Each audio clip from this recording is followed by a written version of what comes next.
everyone. It is time for Special Edition. This is when I highlight the University of Oklahoma athletics periodically, which in this case we're doing it from early February all the way up to this point.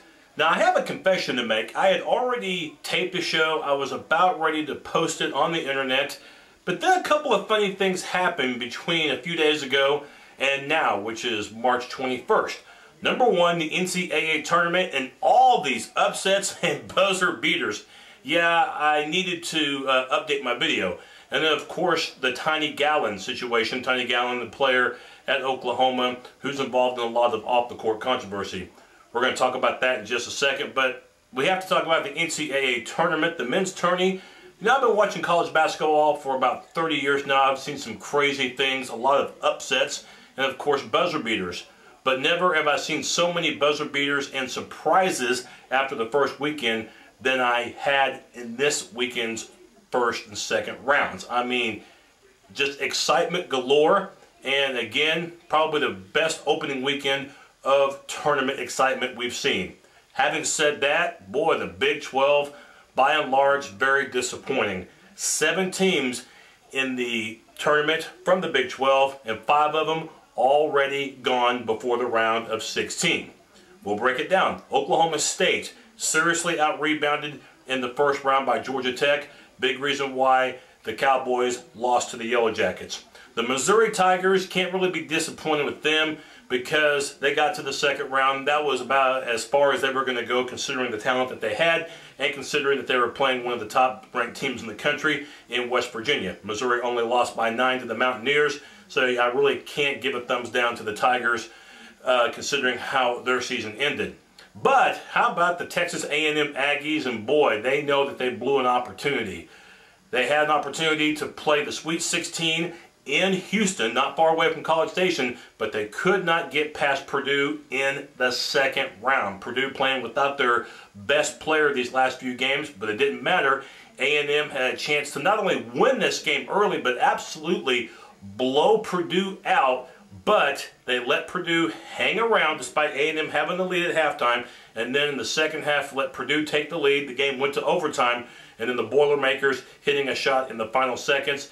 A&M, they're going to be thinking, man, had a great opportunity to get to the Sweet 16, but they fall short. And the Texas Longhorns, a heartbreaking loss for them on Thursday night, losing to Wake Forest, having a 6-point lead in overtime, couldn't make their free throws, and Texas knows that they did not win that game because they missed their free throws. Wake hits a shot with a second to go and stuns Texas.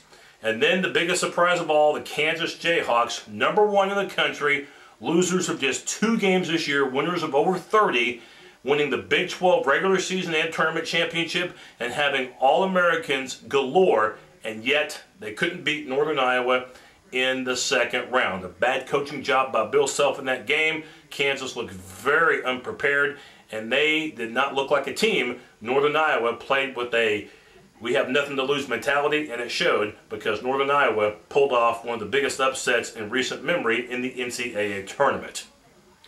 So again, the Big 12, only Baylor and Kansas State remain, and so far the most surprising conference has been the Big 10. They still have 3 teams left with Michigan State, Purdue, and Ohio State. As a matter of fact, 11 conferences still remain alive for their teams to win in the NCAA tournament. That's right, the Sweet 16 has 11 conference representatives. Hard to believe.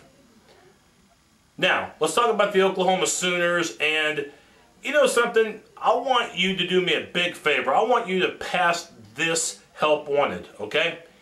If you or somebody you know is in their late teens or early 20s, if you can dribble pretty good, if you can shoot a basketball well, and also if you're disciplined, if you'll listen to your head coach, if you won't do stupid stuff like get caught shoplifting or accept $3,000 bank transfers in your first year of eligibility, then maybe, just maybe, Jeff Capel needs you.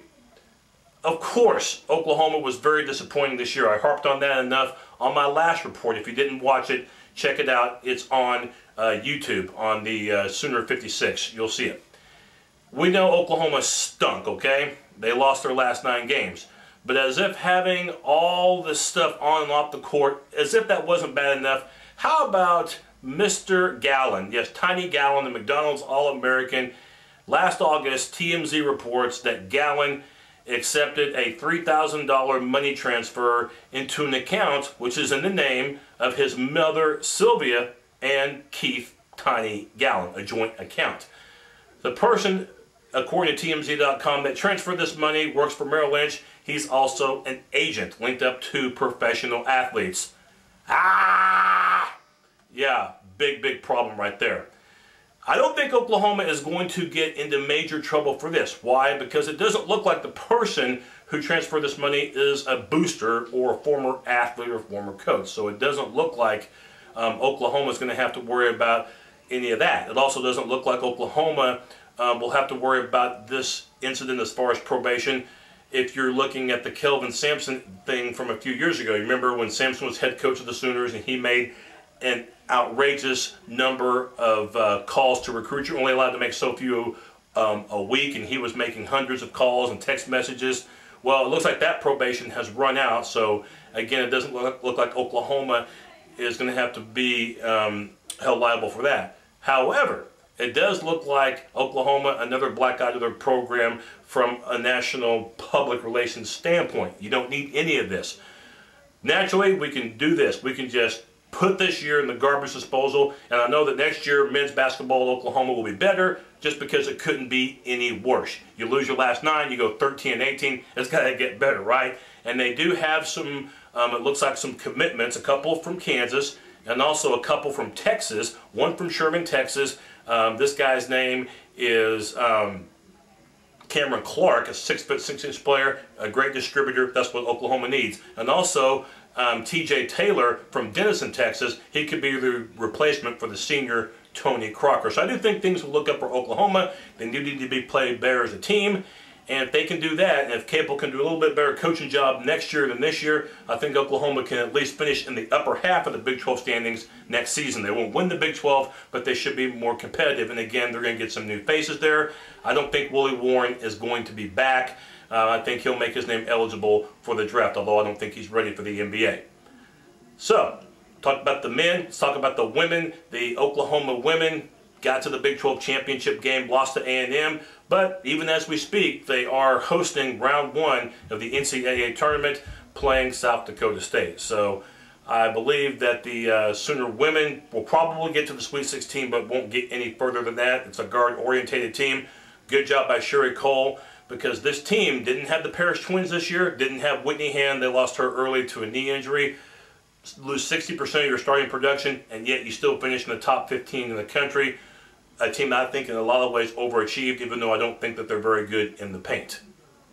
So that is going to wrap up my Sooner Special Edition report. We're going to talk a lot of NFL. Of course, Sam Bradford could be the top pick in the draft, just depending on what the St. Louis Rams think. Gerald McCoy looks like he's going to be a very high pick as well.